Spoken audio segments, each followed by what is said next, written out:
Ultimately, the goal is to ease the guidelines and open things up to very large sections of our country as we near the end of our historic battle with the invisible enemy. It'll go on for a while, but we win. We'll win. I said earlier today that I hope we can do this by Easter. I think that would be a great thing for our country, and we're all working very hard to make that a reality. We'll be meeting with a lot of people to see if it can be done. Easter is a very special day for many reasons. For me, for a lot of our friends, that's a very special day. And what a great timeline this would be. Easter as our timeline, what a great timeline that would be. My first priority is always the health and safety of the American people. I want everyone to understand that we are continuing to evaluate the data. We're working with the task force and making decisions based on what is best for the interest of our fantastic country. In order to defeat the virus, we must continue to be very strong. Your resilience and spirit has been inspiring to everyone. Right now, this virus is attacking 149 countries, but everybody looks to us and they're watching us. And I'm very proud to be your president. I can tell you that.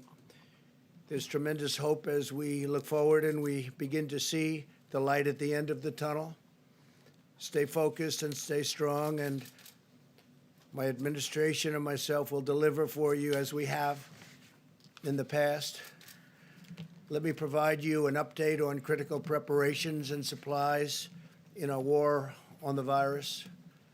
Through FEMA, the federal government is distributing more than 8 million N95 respirators, 14 million surgical masks, and many, many millions more under order, and they'll be arriving soon. 2.4 million face shields, 1.9 million surgical gowns, 13.5 million gloves, and more than 4,000 ventilators to the areas of greatest need have already been sent, and we have 4,000 being delivered to New York. The federal government is using every resource at its disposal to acquire and distribute critical medical supplies. The core element of this strategy is my executive order authorizing the use of the Defense Production Act, which has, as you know, already been activated actually a long time ago, quite a long time ago. Private companies are heeding our call to produce medical equipment and supplies because they know that we will not hesitate to invoke the DPA in order to get them to do what they have to do. It's called leverage. You don't have to use it from the standpoint of actually it's been activated, but you don't have to use it. But the threat of it being there is great leverage, and companies are doing as we ask, and companies are actually even better than that. They're coming through and they're calling us. And it's been really something to see this morning. Ford, 3M, General Electric Healthcare are making tremendous numbers. They've already started of respirators, ventilators, and face shields. They're working together. We didn't have to exercise or utilize the DPA in any way. The fact that we have it helps, but we didn't have to, and for the most part, we won't have to. We're receiving full cooperation from companies with the understanding that the federal government stands ready to compel cooperation if need be. We haven't found that to be the case. It's been really amazing to see these big, strong, powerful, in some cases very small companies, family-owned companies, step up and make a lot of great product for what we're going through and what we will continue to be going through for a while. The Army Corps of Engineers and the National Guard are building 4 hospital facilities in New York City at the Javits Center, which will be operational very soon. They've already started. In addition, they're building 4 separate medical facilities in different parts of the state. We're dealing with Governor Cuomo on that. So you're going to have 4 hospitals and 4 medical facilities at the highest level, too, really incredible facilities. Temporary, but incredible. We're also deploying the U.S. Navy hospital ship, and that will be arriving in New York Harbor in the not too distant future. It's finishing its maintenance. They're doing a very big maintenance, and what we did is we condensed it very seriously. And as you know, the other hospital ship, and these are incredible ships, it's already on its way to Los Angeles. So we're in frequent contact with state and local officials and getting a lot of work done. We're likewise building hospitals in Los Angeles. We're working also the state of Washington.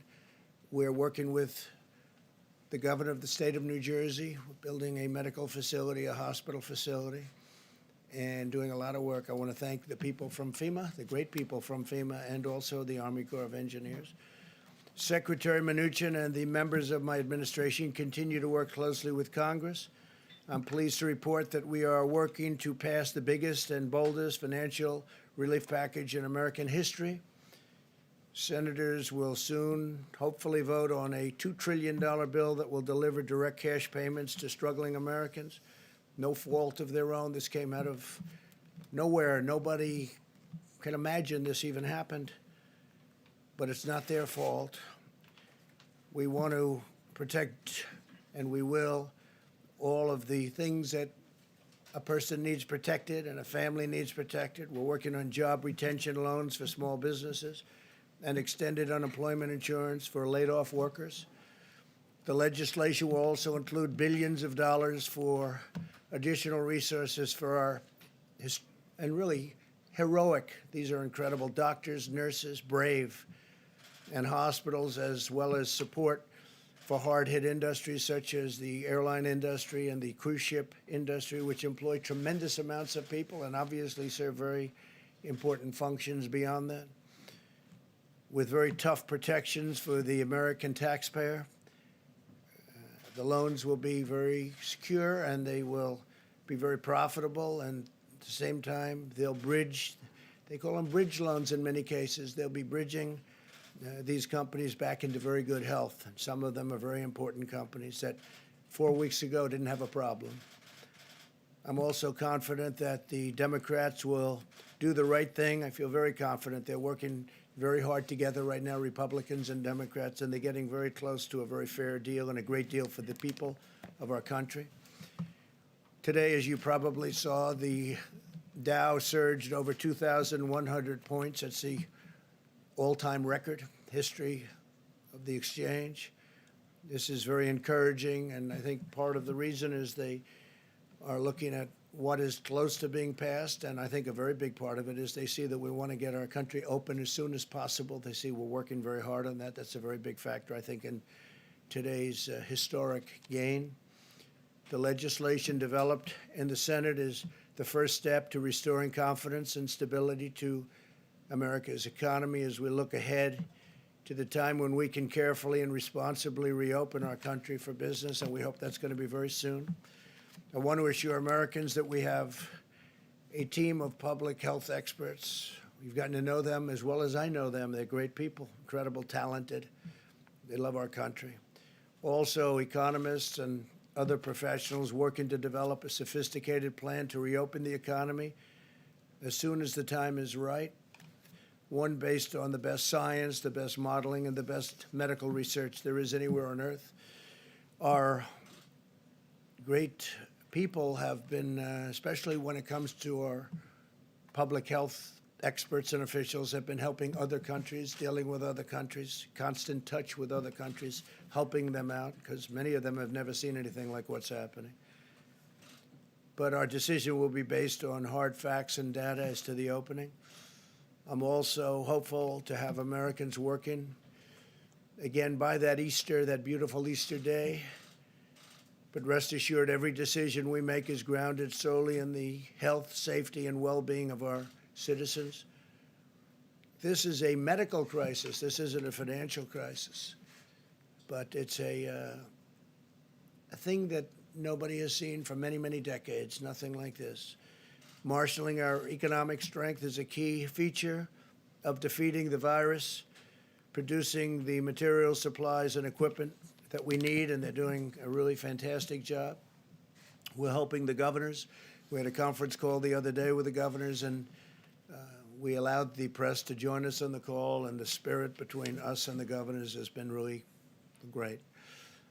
We should never be reliant on a foreign country for the means of our own survival. I think we've learned a lot. We've learned a lot. This crisis has underscored just how critical it is to have strong borders and a robust manufacturing sector. For 3 years, we've embarked on a great national project to secure our immigration system and bring back our manufacturing jobs. We brought back many jobs, record numbers of jobs. And this really shows, this experience shows how important borders are.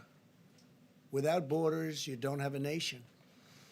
Our goal for the future must be to have American medicine for American patients, American supplies for American hospitals, and American equipment for our great American heroes. Now both parties must unite to ensure the United States is truly an independent nation in every sense of the word. Energy independence, we've established that. And something incredible that we've established. We're energy independent, manufacturing independence, economic independence, and territorial independence enforced by strong sovereign borders. America will never be a supplicant nation. We will be a proud, prosperous, independent, and self-reliant nation. We will embrace commerce with all, but we will be dependent on none. Above all, we know that the best thing for our economy and the world right now is a very, very powerful victory over the virus. Every day, the American people are showing the unity and resolve that has always defined the character of our nation. In New York, citizens are using 3D printers to make hundreds of face shields. They're making them by the hundreds. In Texas, businesses and churches are uniting to collect gloves and thermometers for hospitals. In the selfless actions of our amazing citizens, we're seeing enduring strength of our magnificent nation, a spirit that can never be broken, and a victorious future that can never be denied. It never will be denied. Now, what I'd like to do is perhaps ask a person who has really established herself as maybe the world's great expert on what she does. If I could ask Deborah to come forward and say a few words, and then I'll ask Tony to come up and speak, and then our Vice President, and then we'll take a few questions, and we'll do it quickly, and we'll probably see you again tomorrow. So, Deborah, please. Thank you. Thank you, Mr. President. I think those of you who heard the town hall, we are continuing to accelerate testing at a record rate. We now have 370,000 tests that have been done. The majority of those, over 220,000 in the last 8 days, which those of you who have been tracking the South Korea numbers put us equivalent to what they did in 8 weeks that we did in 8 days. This was made possible because of the HHS team working together, bringing together the strength of the FDA with the CDC and under the leadership of Secretary Azar.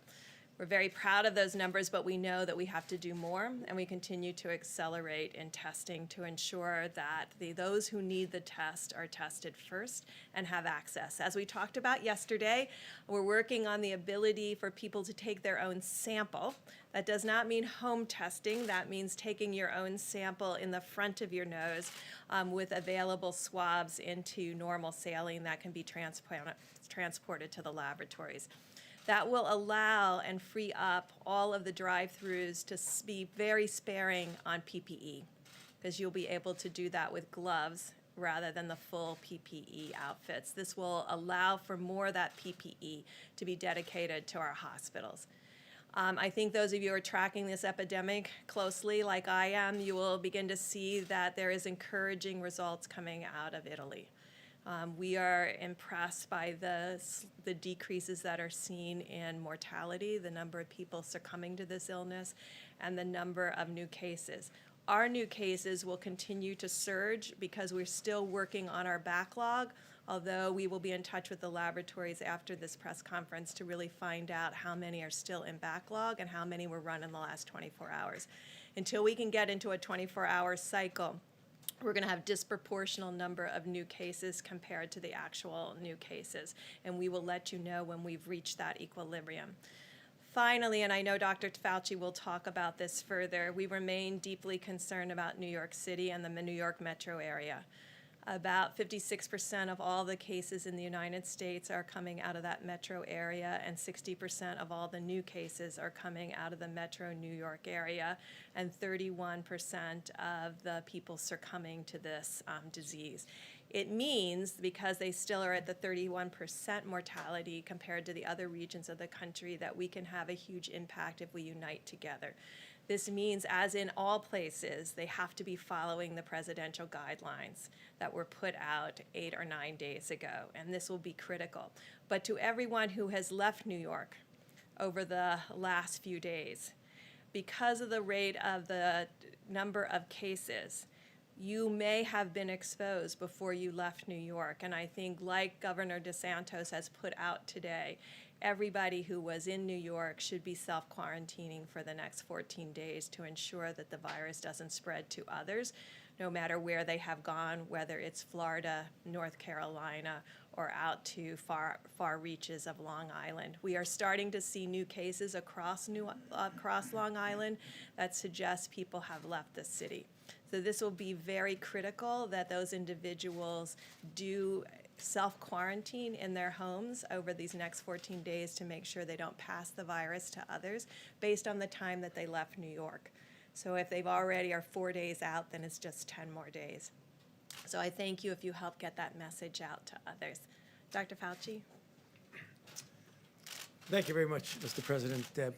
I want to just talk very briefly about 2 or 3 things. First, the issue of testing and how that has really changed the complexion of the approach that we're going to be able to take. Testing was an issue. We had many questions of testing in this room for a number of times. Now that we literally have hundreds and hundreds of thousands of testing out there, there are a few things that we can do with that. One of the things is that when we make policy about what we're going to be doing with the rest of the country, particularly those areas that are not hot spots, we need to know what the penetrance of infection is there. So we need to put a light on those dark spots that we don't know. We have to act policy-wise on data, and we're going to be getting more data, a lot more data. The other thing is that the areas of the country that are not hotspots, that are not going through the terrible ordeal that New York and California and Washington State are going through, they still have a window of significant degree of being able to contain. In other words, when you test, you find somebody, you isolate them, you get them out of circulation, and you do the contact tracing. When you have a big outbreak, it's tough to do anything but mitigation. We have an opportunity now that we have the availability of testing to do that. So you're going to be hearing more about how we can inform where we're going, particularly because we have the ability to test. The second thing is I just want to reiterate what Dr. Berg said about New York. It's a very serious situation. They've suffered terribly through no fault of their own. But what we're seeing now is that, understandably, people want to get out of New York. They're going to Florida. They're going to Long Island. They're going to different places. The idea, if you look at the statistics, it's disturbing.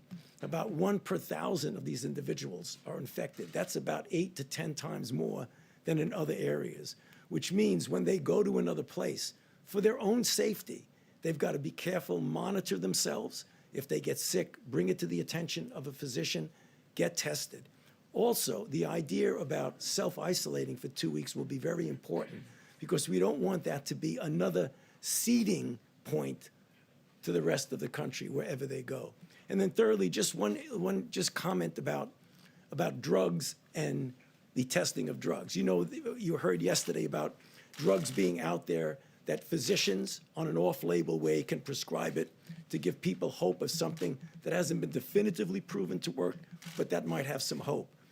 I don't want anybody to forget that simultaneously with our doing that, we're also doing randomized clinical trials on a number of candidates. You've heard about candidates, but there are others in the pipeline where we'll be able to design the study, and over a period of time, particularly since we have so many infections, we'll be able to determine definitively, are these safe and are they effective? We're talking about remdesivir, other drugs, immune sera, convalescent sera, monoclonal antibodies. All of these are in the pipeline now, queuing up to be able to go into clinical trial. So I'll stop there and talk. Thank you, Tommy. Good job. Larry, how about just a quick few minutes on how we're doing over at the Hill? Thank you, sir.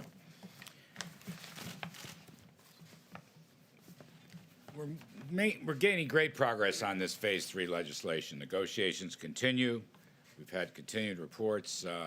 I've been up there with Secretary Mnuchin. Secretary Mnuchin continues today with Chief of Staff Mark Meadows, checking in with the President.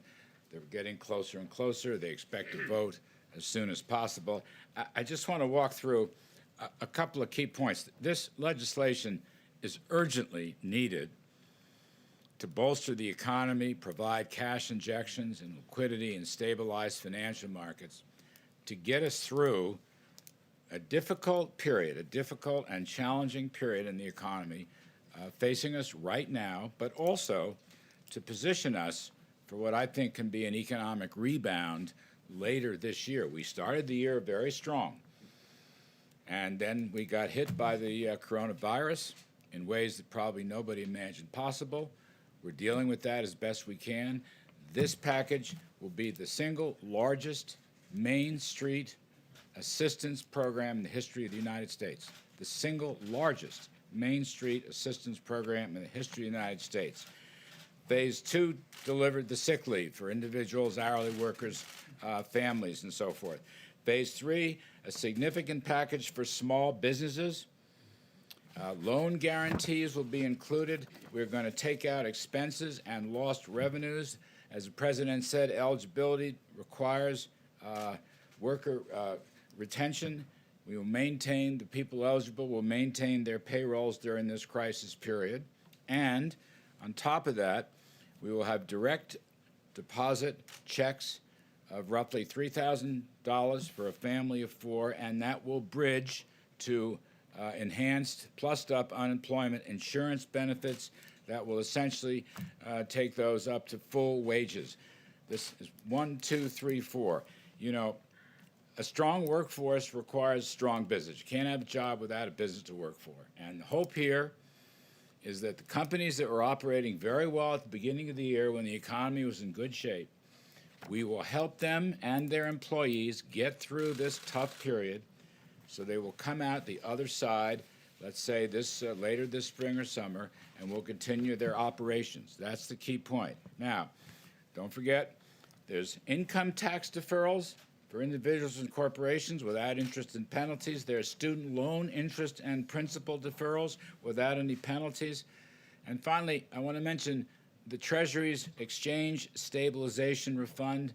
That will be replenished. It's important because that fund opens the door for Federal Reserve firepower to deal a broad-based way throughout the economy for distressed industries, for small businesses, for financial turbulence. You've already seen the Fed take action. They intend to take more action. And in order to get this, we have to replenish the Treasury's emergency fund. It's very, very important. Not everybody understands that. That fund, by the way, will be overseen by an oversight board and an inspector general. It will be completely transparent.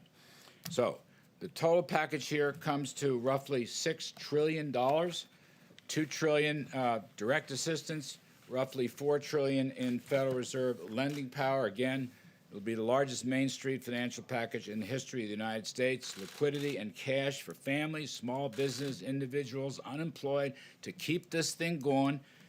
We're heading for a rough period, but it's only going to be weeks, we think. Weeks, months, not going to be years, that's for sure. And hopefully pave the way for continued economic recovery after this crisis departs. Thank you, sir. Thank you. I've been hearing that voice for so many years, like 30 years or more maybe, and it's a great voice and it's a great man.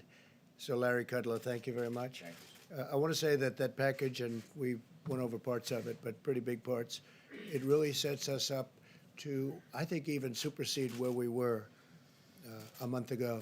I think we can get up there quickly, and I think it allows us to supersede.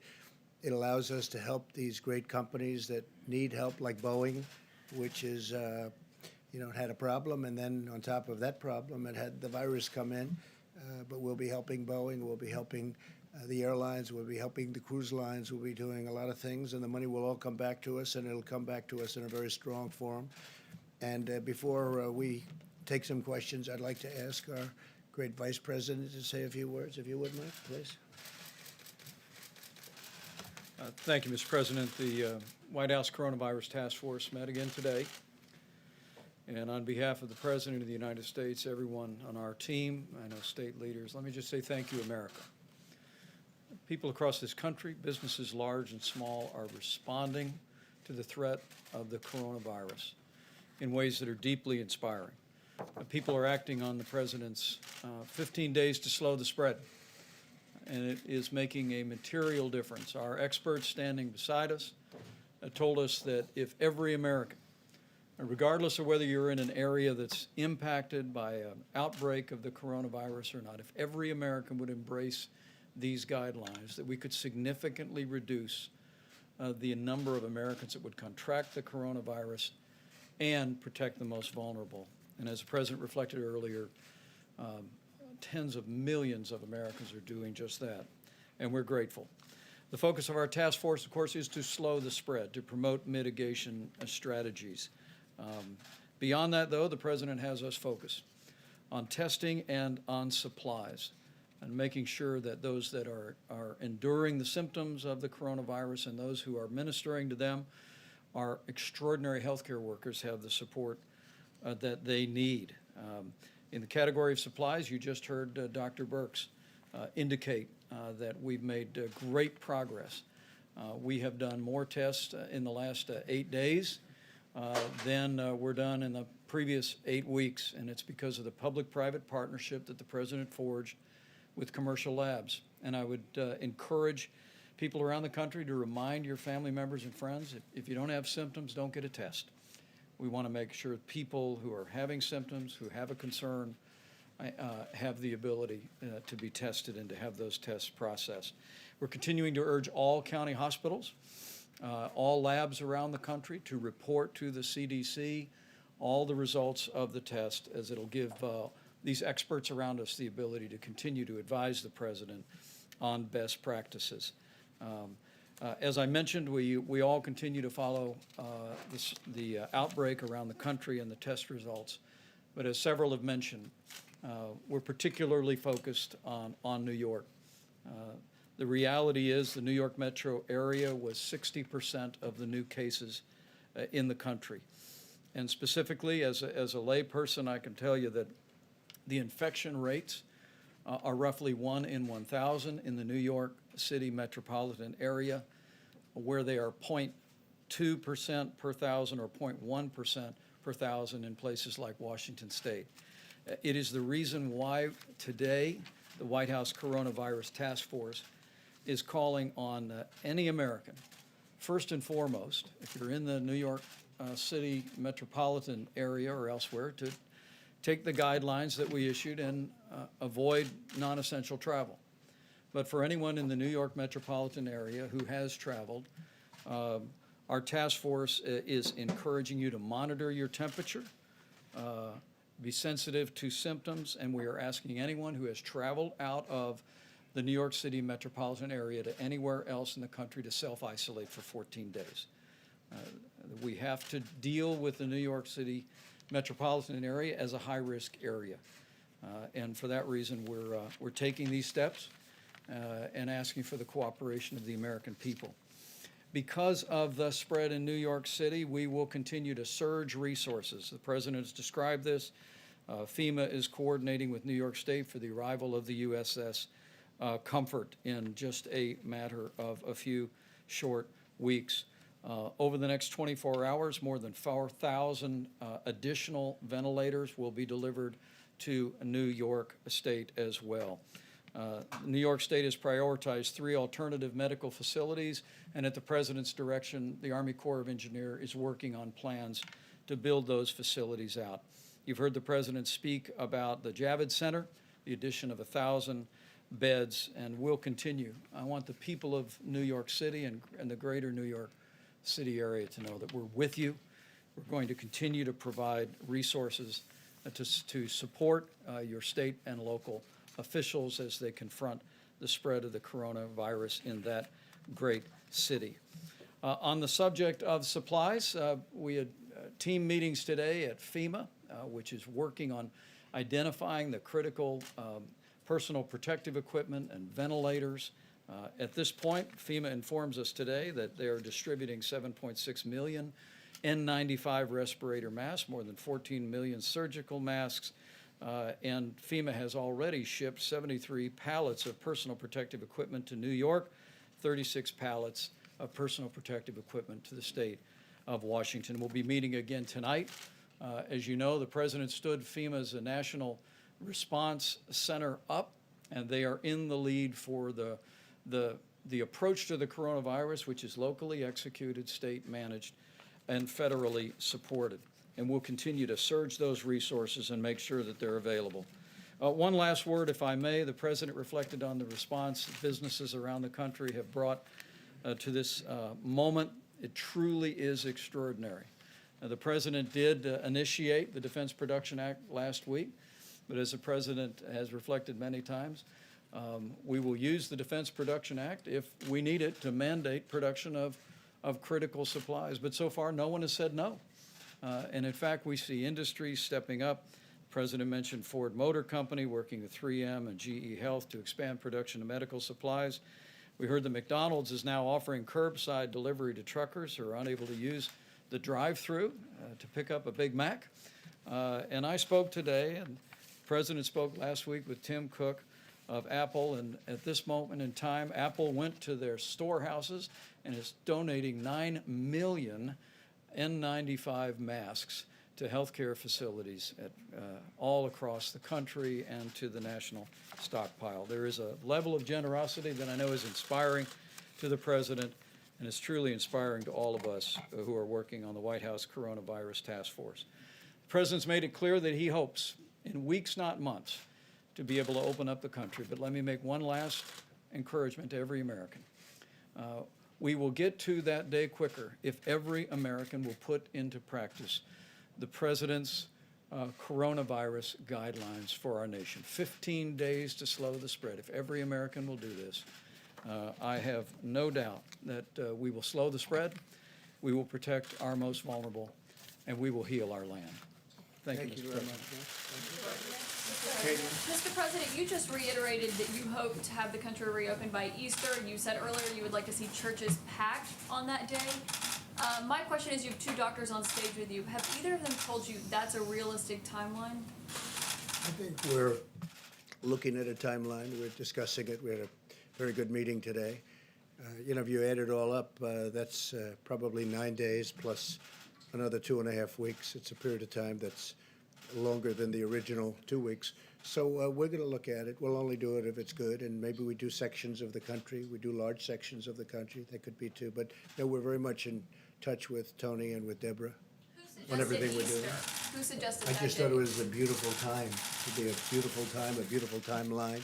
So that It's a wasn't great based on any day. of the data? It was based on a certain level of weeks from the time we started, and it happened to arrive. Actually, we were thinking in terms of sooner. I'd love to see it come even sooner, but I just think it would be a beautiful timeline. John? Mr. President, if you look at what we've just seen in the last day or so, you've seen the number of known coronavirus cases in the country double in just 2 days. Another 95 people have died just in the last 24 hours. New York's governor is saying this is spreading like a bullet train across the country, and the governor of Louisiana is saying that his state may not be able to handle the cases that they're facing by early April. So what are you seeing in all of this that leads you to think Yeah, that we we're could working with all reopen of by them, sure. Easter or even earlier? Sure. We're working with all of them. We can be talking about large sections of our country because there are sections of our country that you didn't talk about that are doing unbelievably well. They have very little incidence or problem, very small numbers. It's very possible that they won't be ever subject to what's happening in New York. New York is definitely a hot spot. There's no question about it. And you know what we're doing in New York to try and help. And I think we're doing an incredible job. We're going to have the hospitals up quickly, the medical centers also quickly. But we'll just have to see. We have to follow it. We have to see. We're going to look at that curve. We're going to see when it starts coming down. And we'll do the best job that can be done. John, please. Question for you, Mr. President, Dr. Fauci, if we could. Just when looking at this idea of an Easter timeline, and I don't know that's probably flexible, what are the metrics by which you will make the decision as to whether you can say, yes, we can open up this area of the country, or no, we can't open up that area? I mean, will you be looking at disease numbers? Will you be looking at possible containment, isolation? What I will you think we'll be looking looking at a lot of things. We'll also be looking again at very large portions of our country. And I will be guided very much by Dr. Fauci and by Deborah and by some of the other professionals that work with both of you. And we're going to see what will be. But that would certainly be, I think that's a goal that perhaps can happen, or at least for a very large portion of our country.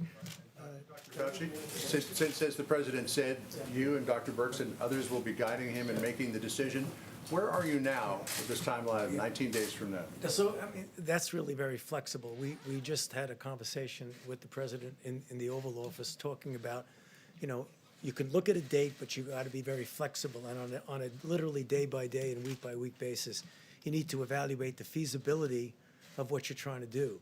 And John, you asked for, you know, what kind of metrics, what kind of data.